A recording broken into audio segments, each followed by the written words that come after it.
प्यारे छात्रों, grade D skill test 2024 test संख्या 7 है। आइए प्रारंभ करते हैं। 10 सेकंड के बाद स्पीच प्रारंभ होगी।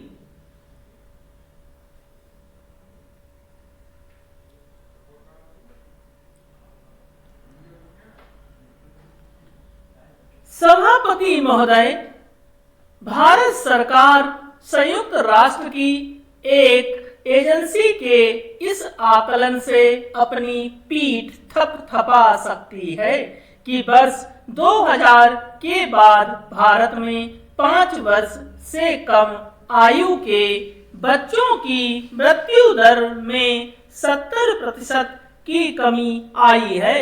संयुक्त राष्ट्र एजेंसी की रिपोर्ट में उन योजनाओं और कार्यक्रमों का उल्लेख किया गया है जिनके चलते शिशुओं की मृत्यु दर कम करने में सफलता मिली है।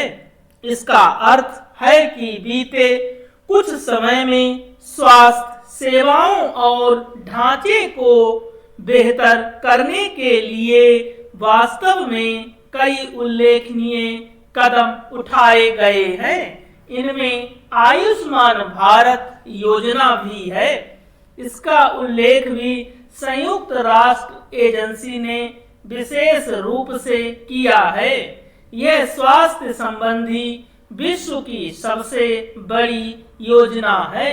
यह निर्धन परिवारों के लिए वरदान सिद्ध हुई है। आश्चर्य नहीं कि संयुक्त राष्ट्र एजेंसी ने कहा कि भारत ने लाखों लोगों के जीवन को बचाने का काम किया है।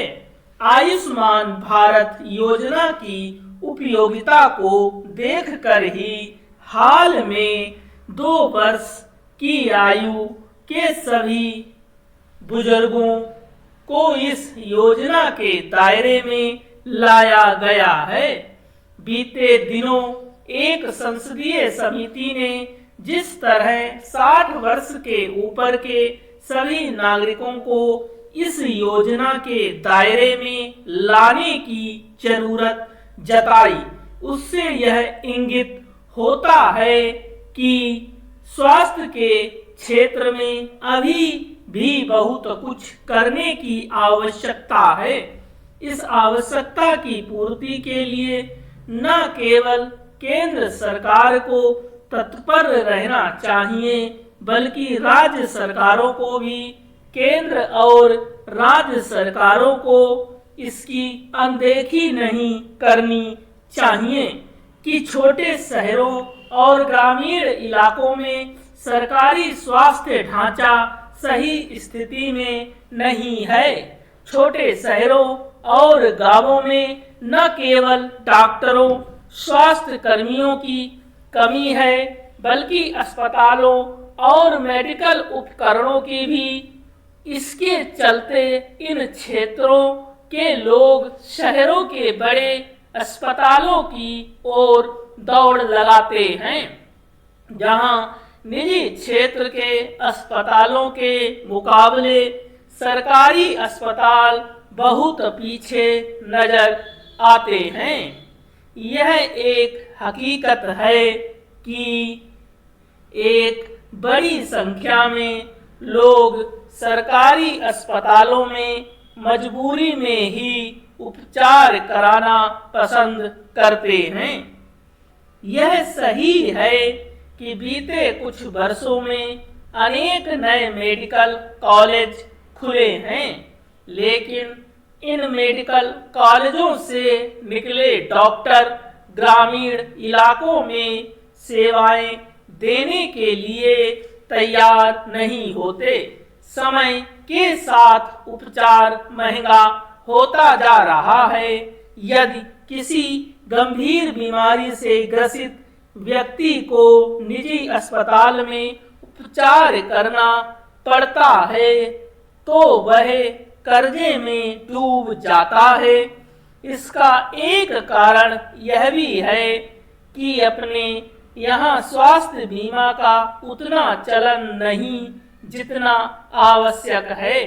सरकारें इससे अनभिज्ञ नहीं हो सकती कि अधिक आयु के लोगों के लिए स्वास्थ्य बीमा महंगा होता जाता है और इसके बाद भी उसमें अच्छा खासा जीएसटी लगता है। राजीव सचान कॉमेडियन कुणाल कामरा को गिरफ्तार करने के लिए मुंबई पुलिस कमर कसे हुए है। इसका पता इससे चलता है कि जब मद्रास उच्च न्यायालय ने उनके खिलाफ दर्ज की गई एफआईआर पर 7 अप्रैल तक गिरफ्तारी पर रोक लगा दी तो उनके खिलाफ 3 और एफआईआर दर्ज कर दी गई। इन एफआईआर के दर्ज होने के बाद मुंबई पुलिस गत दिवस उनके आवास पर पहुंची। वह वहां नहीं थे, वह तमिलनाडु में थे। कामरा ने मुंबई पुलिस पर तंज कसते हुए कहा कि वह अपना समय बर्बाद कर रही है क्योंकि पुलिस जिस पते पर पहुंची वहां वह 10 वर्ष से नहीं रह रहे हैं।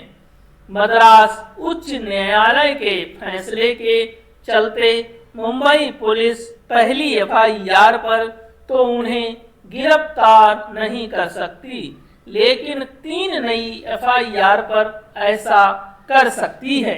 यदि मुंबई पुलिस नई एफआईआर के सिलसिले में उनकी तलाश तेज करती है तो वह फिर से मद्रास उच्च न्यायालय या फिर सर्वोच्च न्यायालय जा सकते हैं।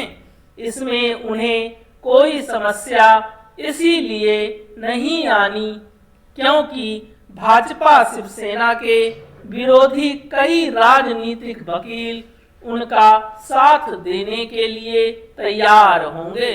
यह भी लगभग तय है कि यदि वह सुप्रीम कोर्ट का दरवाजा खटखटाते हैं तो उन्हें वहां से राहत भी मिल जाएगी। अभी तक यही देखने को मिलता रहा है कि यदि किसी के खिलाफ किसी एक मामले में कई एफआईआर दर्ज होती हैं तो पीड़ित उन्हें एक साथ नत्थी करने की अपील लेकर सुप्रीम कोर्ट जाते हैं। उन्हें वहां से राहत मिल जाती है। कामरा को भी मिल जाए तो हैरानी नहीं। हैरानी इस पर होगी यदि मुंबई पुलिस कामरा को गिरफ्तार करने पर अड़ी रहती है। पता नहीं इसमें उसे सफलता मिलती है या नहीं।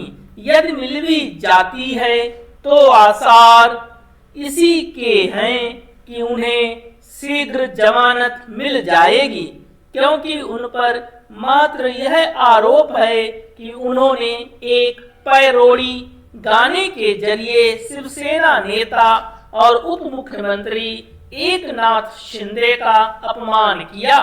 इससे कुपित होकर कुछ शिव सैनिकों ने एक होटल में तोड़फोड़ की जहां कामरा ने पैरोडी गाने की रिकॉर्डिंग की थी। यह पैरोडी गाना शिंदे को नीचा दिखाने वाला था।